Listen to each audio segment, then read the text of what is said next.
Arıqlaya bilməmənin səbəbini tapsan, rahatlıqla arıqlayasan. Yəni qardaş, sən niyə arıqlaya bilmirsən? Çəkin bir yerdə dirənir, getmir. İdman eləmək və diyeta saxlamağa baxmayaraq eyni rəqəm üstündə qalmısan. Amma ki, hava ilə kökəlirsən. Bunun bir dənə səbəbi var, insulin dirənci. Çünki insulin dirənci metabolizmanı da ləngidir, sindirimi dayanır. Nəticədə adam hava ilə başlayır kökəlməyə. Hə, bu problemi necə aradan qaldırmaq olar? Ekrandakı qızart mövzunu ətraflı sənə izah edeyim.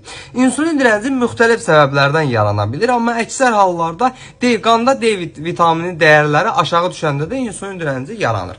Hə, indi əlimdə göstərdiyim Savit D vitamini həftəlik və yaxud da günlük rutin şəklində qəbul elədiyiniz zaman D vitamini çatışmamazlığı səbəbindən yaranan insulin dirəncini aradan qaldırır, metabolizmanı sürətləndirir, sindirimi kolaylaşdırır. Nəticədə də arzu olunan çəkiyə qısa zamanda sizi qovuşmağa kömək edir.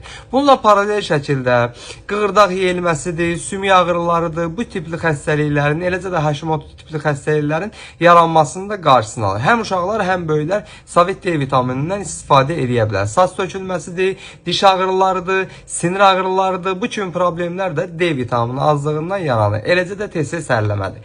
Ölkənin bütün apteklərində Saviti əldə edə bilərsiniz. Tapa bilməsəz, əzizlarımızdan xahiş edin, zakas verib gətirsinlər. Bu cür faydalı videoların davamı üçün məni takip edin ki, hər zaman sağlamlığınızın qeydinə qalan əzizlərsiniz. Bal oğlanlar sağlam qalasınız.